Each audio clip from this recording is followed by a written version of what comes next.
আমরা রেখেছিলাম। পাকিস্তানে একজন কর্নেল আসে, যখন জাকির আমি ফিরে আসি বাংলাতে, আমাদের কারাগারি এসে আমরা ঘরের ভিতর জানলার বাইরে বারান্দায় দাঁড়ানো, আমাকে জিজ্ঞেস করো নাম কি। তাই আমরা যে জয়, বলে জয় মানে, তো বলে জয় মানে জয়, জয় মানে ভিক্টরি, জয় মানে জয়। তো খুব ক্ষেপে যায় এবং এই ছোট শিশুটাকেও তারা গালি দেয়। কাজে এরকম একটা পরিবেশে কিন্তু জয়ের জন্ম। সেখানে আমাদের কোনো থাকার, আমরা ফ্লোরেই থাকতাম, কোনো প্রাইভেসি ছিল না, একতলা একটা বাড়ি। কাজে ওই অবস্থার মধ্যে তো খাওয়া দাওয়ার কোনো ঠিক ছিল না, কারণ ওকে নিয়ে যখন আমি একটা বাড়ি থেকে আরেকটা বাড়ি শেল্টার নিই, তখন জানি না কীভাবে বেঁচেছিলাম, কোনো খাওয়া দাওয়া কোনো কিছু ঠিক ছিল না। শুধু আল্লাহর কাছে দোয়া চাইতাম যে আমার বাচ্চাটা যেন একটা সুস্থ বাচ্চা হয়। আমার মা সবসময় সেই দোয়াই করতেন। তো আজকে সেই জয়ের জন্মদিন, 50 বছর আজ তার বয়স হলো। এই করোনার কারণে আমরা সবাই এক হতে পারলাম না, এটা আর একটা দুঃখ। আপনার এই দিনটি স্মরণ করছেন, সেজন্য আপনাদের ধন্যবাদ জানাই। আজকে যে ডিজিটাল বাংলাদেশ আমি আপনাদের সাথে কথা বলছি, এটা কিন্তু জয়েরই ধারণা, জয়েরই চিন্তা। কারণ আমি যখন 81 সালে বাংলাদেশে ফিরে এসে গণতন্ত্র প্রতিষ্ঠানের সংগ্রাম করি, তার জন্য বারবার আমাকে গ্রেপ্তার হতে হয়েছে, বন্দী হতে হয়েছে, কখনো আমাকে গৃহবন্দী করে রাখা হয়েছে। তো ওই গৃহবন্দী থাকা অবস্থায় জয়কে আমার আব্বার বন্ধু আজিজ সত্তার কাকা, তিনি নলিতাল নিয়ে জয়পুতুকে ভর্তি করে দেন। সেখানে পড়াশোনা করতে বলে স্কুল থেকেই কম্পিউটার শিক্ষা নেয়। যখন ছুটিতে আসতো কম্পিউটার নিয়ে আসতো, জয়ের কাছ থেকে আমি কম্পিউটার শিখেছি। এবং যখন আমরা 91 সালে পার্টির জন্য কম্পিউটার কিনি, অনেক দাম ছিল তখন, সেই যুগে 3.5 লাখ টাকা লেগেছিল একটা কম্পিউটার, একটা প্রিন্টার কিনতে। কাজে আমাদের আলোচনা হতো যে আমরা আমাদের দেশে এইভাবে কিভাবে এই কম্পিউটার শিক্ষা প্রচলন করব। তাই 96 সালে যখন সরকার গঠন করি, জয় প্রতি সবাই আমাকে পরামর্শ দিত। তখনই বললো যে এর উপর থেকে ট্যাক্স তুলতে হবে, সস্তা করতে হবে, মানুষের কাছে সহজলভ্য করতে হবে, তাহলে এটা মানুষ শিখবে এবং মানুষকে প্রশিক্ষণ দিতে হবে। কাজে সেইভাবে কিন্তু আমাদের এই ডিজিটাল বাংলাদেশের যাত্রা শুরু। কারণ আমি যখন কম্পিউটার ব্যবহার করি তখন আমি দেখেছি 96 সালে সরকার এসে কেউই কম্পিউটার ব্যবহার করে না। টেবিলে একটা ডেস্কটপ রাখা থাকতো মাত্র, অনেকে হাত দিতেই সাহস পেত না। আমি সরকারে আসার পরে আমি প্রথম এটা নির্দেশ দিই যে প্রত্যেকটা ফাইল আমাকে কম্পিউটারে টাইপ করে আসতে হবে, আমরা সেভাবে দেখতে চাই।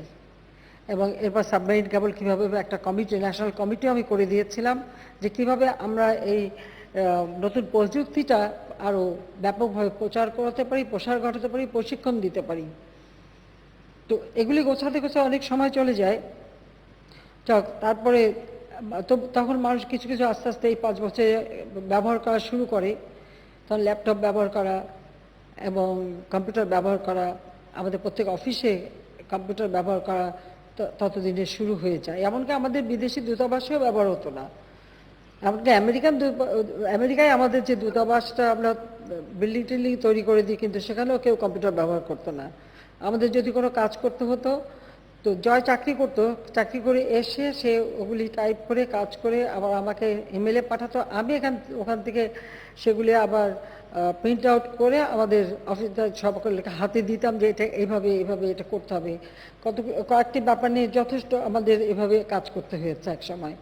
যা হোক, এখন আলহামদুলিল্লাহ আমরা আজকে ডিজিটাল বাংলাদেশ করেছি এবং ধাপে ধাপে এ পর্যন্ত যতগুলি কাজ আমরা করেছি সবগুলি কিন্তু তার পরামর্শ মতো। কারণ সে কম্পিউটার সায়েন্সে ব্যাঙ্গালোর ইউনিভার্সিটি থেকে গ্র্যাজুয়েশন ডিগ্রি নেয়। এর পরবর্তীতে ইউনিভার্সিটি অফ টেক্সাস থেকে কম্পিউটার ইঞ্জিনিয়ারিং সে ডিগ্রি নেয়। এরপর হার্ভার্ড থেকে মাস্টার ডিগ্রি করে, সেটা হলো 2007 সালে। কারণ সে যখন, আমি তাকে জোর করে ওখানে ভর্তি করাই, কিন্তু আমি তাকে কোনো সাহায্য করতে পারিনি, কারণ আমি তখন বন্দী হয়ে যাই। কিন্তু সে সময় সে ওটা কন্টিনিউ করে এবং মাস্টার ডিগ্রিটা পাবলিক সার্ভিসের উপরেই করে। তো আমি এটুকু বলবো যে আজকে যে আমরা বাংলাদেশটাকে ডিজিটাল করতে পেরেছি, প্রযুক্তি শিক্ষাটাকে পপুলার করতে পেরেছি এবং আমাদের যুব সমাজ, তরুণ সমাজ, এই তরুণ সমাজকে উদ্বুদ্ধ করা, তরুণ সমাজ যেন নিজের পায়ে দাঁড়াতে পারে। এবং সেইভাবে জয়, আমার বোনের ছেলে রেদওয়ান, সিদ্দিকী থেকে শুরু করা সবাই কিন্তু ওভাবেই কতগুলি উদ্যোগ নিয়ে কাজ করেছে, যার শুভ ফলটা আজকে বাংলাদেশ ভোগ করেছে। নইলে করোনাকালীন সময় আমি যদি চিন্তা করি যে আমাদের যদি এই সুযোগটা না থাকতো, আমাদের এই ডিজিটাল এই ডোরটা যদি ওপেন না থাকতো, উন্মুক্ত না থাকতো, আমরা কি অবস্থায় যেতাম?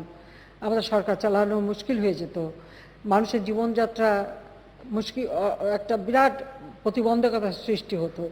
তো আজকে আধুনিক প্রযুক্তির শিক্ষা আমরা নিয়েছি বলেই কিন্তু এটা সম্ভব হচ্ছে। সেই ক্ষেত্রে আমি বলবো যে আমাদের যারা সরকারি কর্মচারী আছেন তাদেরও কিন্তু এটাই চিন্তা করতে হবে যে বিজ্ঞান প্রযুক্তির যুগে প্রতিনিয়ত পরিবর্তন আসবে, নতুন নতুন উদ্ভাবন হবে, তার সঙ্গে সামঞ্জস্য রেখেই আমাদের এগিয়ে যেতে হবে। আর তাহলেই আমরা বিশ্বের সাথে তাল মিলিয়ে চলতে পারবো। আজকে আমাদের গ্রাম পর্যায় পর্যন্ত মানুষ কিন্তু সেবা পাচ্ছে। আমরা এই ডিজিটাল বাংলাদেশের সেবা কিন্তু ব্যাপকভাবে মানুষ পাচ্ছে এবং সুবিধাগুলি মানুষ পাচ্ছে। আজকে আমরা মানুষকে সহযোগিতা করি, মানুষকে আমরা যে সামাজিক নিরাপত্তা দিই, সব কিছুই কিন্তু আমরা এই ডিজিটাল পদ্ধতিতে করে যাচ্ছি, যেটা আমাদের জন্য যথেষ্ট সময় বাঁচাচ্ছে, কাজ করে দিচ্ছে, সব রকম সুযোগ করে দিচ্ছে।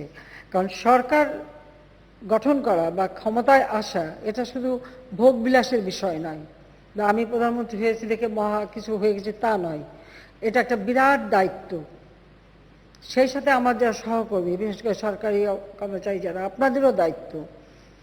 কারণ আপনাদেরই বাংলাদেশের জনগণ, তারাই তো আপনাদের ভরণ পোষণ, খাবার জোগান সবই তো করে, আমাদের সকলের জন্য করে।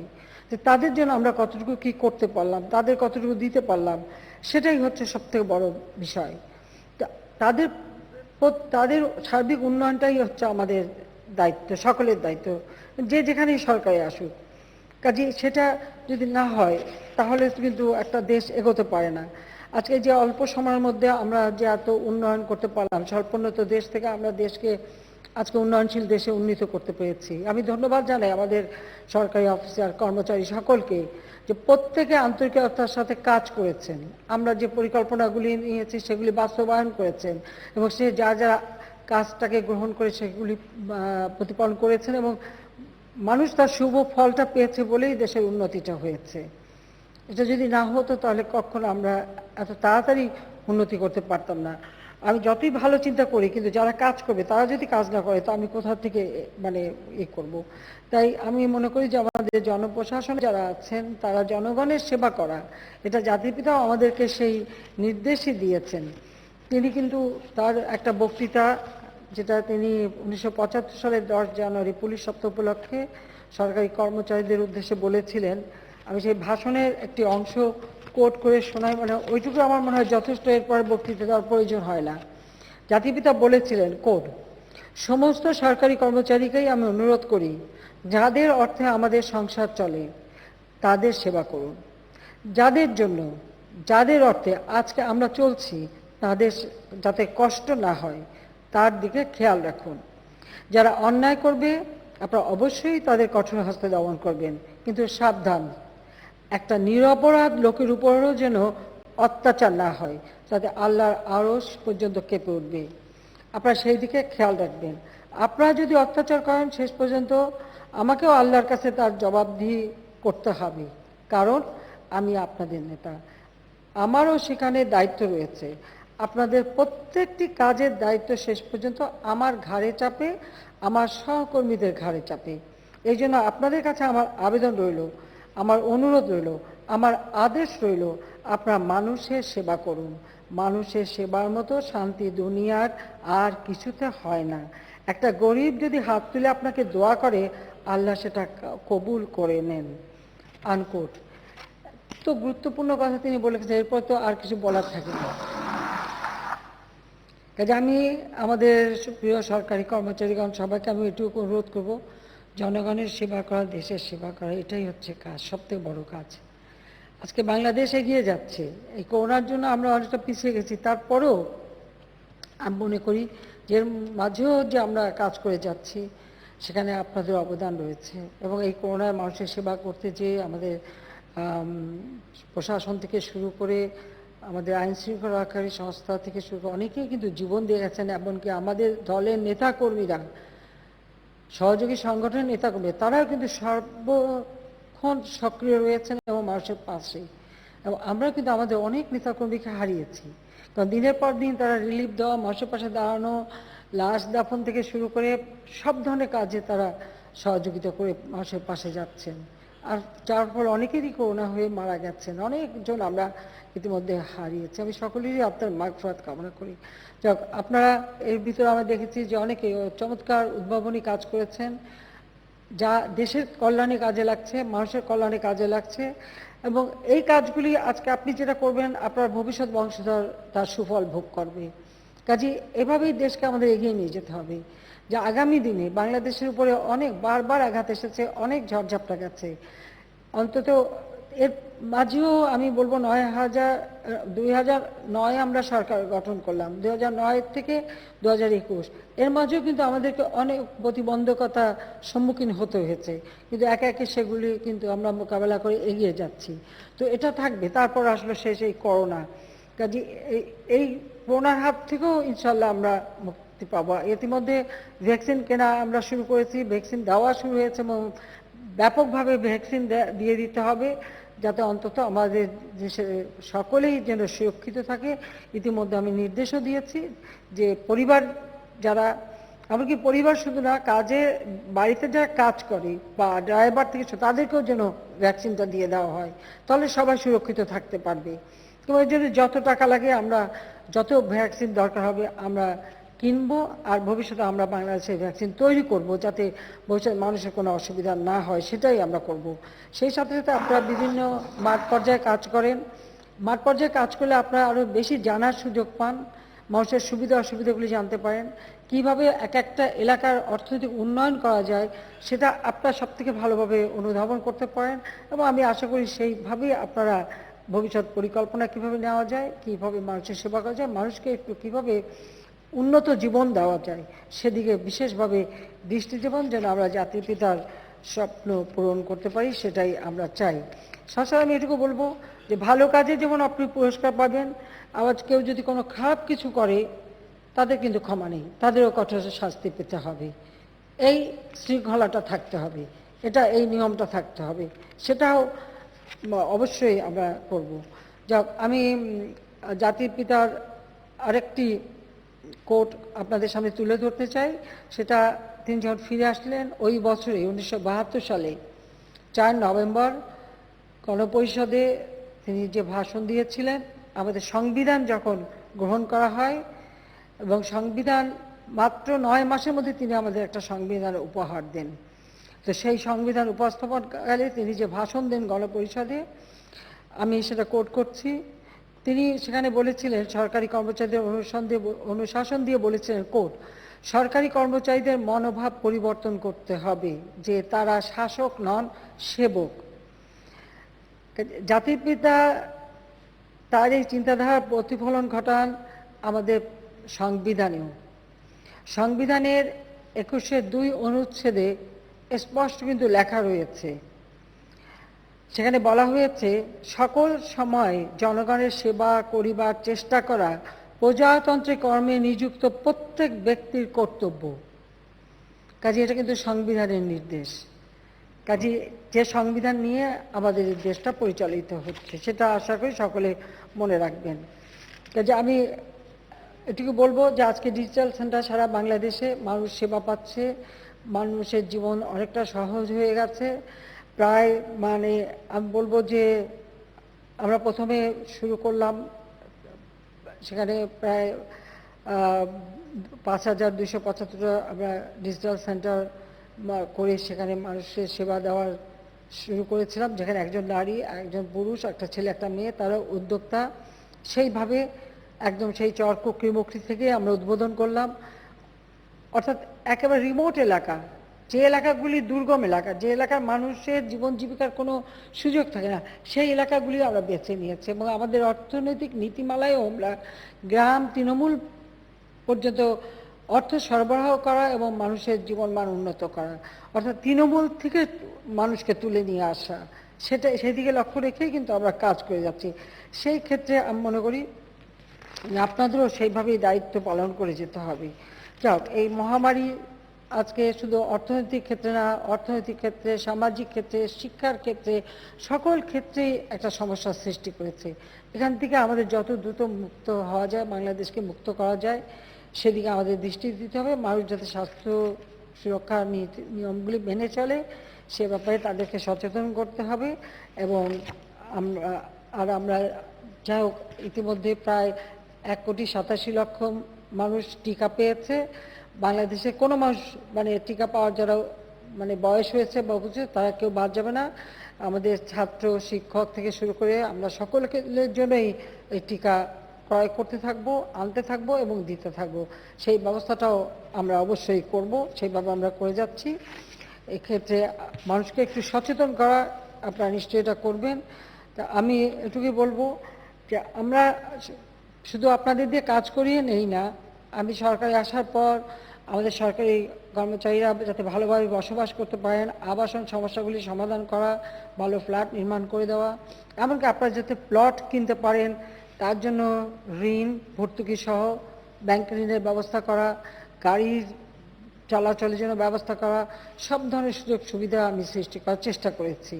এবং আপনারা দেখেছেন যে প্রায় 123% উপরে বেতন আমি একবারই বাড়িয়ে দিয়েছিলাম, যাতে সবাই অন্তত মানে নিজের ঘর সংসারটা ভালোভাবে চালাতে পারলে মনটা দিতে পারবেন আমাদের দেশের কাজে। সেই কথা মনে করেই আমি এটা করে দিয়েছি, যাতে করে সবাই একটু ভালোভাবে কাজ করতে পারেন, কাজের একটা সুযোগ পান।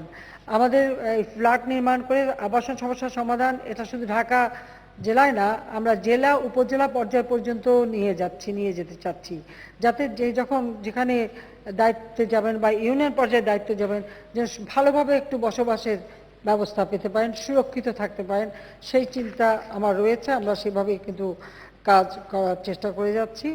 আর তাছাড়া সকলকে শিক্ষা প্রশিক্ষণ, তার জন্য দেশে বিদেশে পাঠিয়ে প্রশিক্ষণের ব্যবস্থা, উচ্চশিক্ষার ব্যবস্থাও আমরা করে দিয়েছি। অর্থাৎ যতটুকু আমাদের দরকার সেটা আমরা করে দিয়েছি। চিকিৎসা সেবার জন্য সরকারি কর্মচারী হাসপাতাল নির্মাণ করে দিয়েছি, সেটা প্রথমে 150 বেডে করেছিলাম, এখন তা 500 বেডে উন্নীত করা হয়েছে। ঠিক সেইভাবে চিকিৎসা সেবাটা যাতে ভালোভাবে আসে তার ব্যবস্থা আমরা করে দিচ্ছি। আর সেখানেও আমরা ডিজিটাল পদ্ধতিতে যাতে চিকিৎসা পাওয়া যায় সেই ব্যবস্থাও আমরা নিয়েছি। এইভাবেই আমরা আপনাদের যত সমস্যা সেগুলি সমাধানের চেষ্টা করে যাচ্ছি। তাছাড়া ভাতার ব্যবস্থা করা হয়েছে নানাভাবে, এমনকি ছেলেমেয়েদের শিক্ষার সুযোগ সৃষ্টি করা, সেটাও আমরা করে দিচ্ছি। অর্থাৎ যেটুকু একটা মানুষের জন্য দরকার আমরা চেষ্টা করে যাচ্ছি যে যারা কাজ করবে কাজে মনোযোগ দেওয়ার মতো একটা সুষ্ঠু পরিবেশ যেন পান, সেই ব্যবস্থাটা আমরা নিচ্ছি। এবং সামনে যদি আরও যা করার আমরা করব। ইতিমধ্যে আমাদের বাজেটও আমরা দিয়েছি। এই করোনার মধ্যে বাজেট দিতে পারা খুব কঠিন একটা কাজ ছিল, যা হোক আপনারা সবাই কষ্ট করে সেটা করতে পেরেছেন, সেটাও আমরা দিতে পেরেছি। কিন্তু সেই বাজেট যেন ভালোভাবে বাস্তবায়ন হয় এবং উন্নয়ন প্রকল্পগুলি যেন মান ঠিক রেখে বাস্তবায়ন করা যায়। আর যত্রতত্র যেখানে সেখানে শুধুমাত্র একটা কিছু নির্মাণের জন্য নির্মাণ যেন না হয়, যেটা আদতে প্রয়োজন দেশের জন্য, মানুষের জন্য, সেরকমই যেন আমাদের উন্নয়ন প্রকল্পটা হয়, পরিকল্পনাটা হয়। সেভাবে আপনারা নিশ্চয়ই মানে খেয়াল রাখবেন, সেটাই আমি চাই। তো সবাইকে আপনাদের আমি আন্তরিক অভিনন্দন জানাই। আর যারা পুরস্কার পেলেন তাদেরকে আমার আন্তরিক অভিনন্দন জানাচ্ছি। আর যারা পুরস্কার পেয়েছেন তাদের কিন্তু দায়িত্ব অনেক বেড়ে গেছে, আর ভবিষ্যতে যেন আরও পুরস্কার দিতে পারি সেভাবেই সবাই উৎসাহিত হয়ে কাজ করবেন, সেটাই আমি আশা করি। আমার আন্তরিক অভিনন্দন থাকলো। জাতির পিতা বঙ্গবন্ধু শেখ মুজিবের আরেকটি উক্তি আমি আপনাদেরকে স্মরণ করিয়ে দিয়ে আমার বক্তব্য শেষ করতে চাই। তিনি বলেছিলেন, কোড, সরকারি কর্মচারীদের জনগণের সঙ্গে মিশে যেতে হবে। তারা জনগণের খাদেম, সেবক, ভাই। তারা জনগণের বাপ, জনগণের ভাই, জনগণের সন্তান। তাদের এই মনোভাব নিয়ে কাজ করতে হবে। আনকোড। অর্থাৎ আপনারা তো এই দেশেরই মানুষ, আপনারা তো পাকিস্তান থেকে উড়ে এসে জুড়ে বসেননি। কাজে এই বাংলাদেশের সব জায়গায় তো আপনার আত্মীয় স্বজন সবাই জড়িয়ে আছে। কাজে বাংলাদেশ যত উন্নত হবে আপনার আপনজনরাই তো সুন্দর জীবন পাবে, ভবিষ্যৎ পাবে। কাজে সে কথা চিন্তা করেই দেশের জন্য কাজ করবেন, যাতে আপনাদের পেশাদারিত্ব, সততা, নিষ্ঠা, একাগ্রতা বজায় থাকে এবং নতুন নতুন উদ্ভাবনী শক্তি যেন দেশের মানুষের কাজে লাগে, সেটাই আমরা চাই। আমি সবাইকে আন্তরিক ধন্যবাদ জানিয়ে আমার আবারও আমি 2020 এবং 2021 সালে জনপ্রশাসন পদক যারা পেয়েছেন তাদেরকে আন্তরিক অভিনন্দন জানিয়ে আর এই অনুষ্ঠানটা সফল করার জন্য সবাইকে আন্তরিক ধন্যবাদ জানিয়ে আমার বক্তব্য শেষ করছি। জয় বাংলা, জয় বঙ্গবন্ধু, বাংলাদেশ চিরজীবী হোক। খোদা। মাননীয় প্রধানমন্ত্রী, আপনার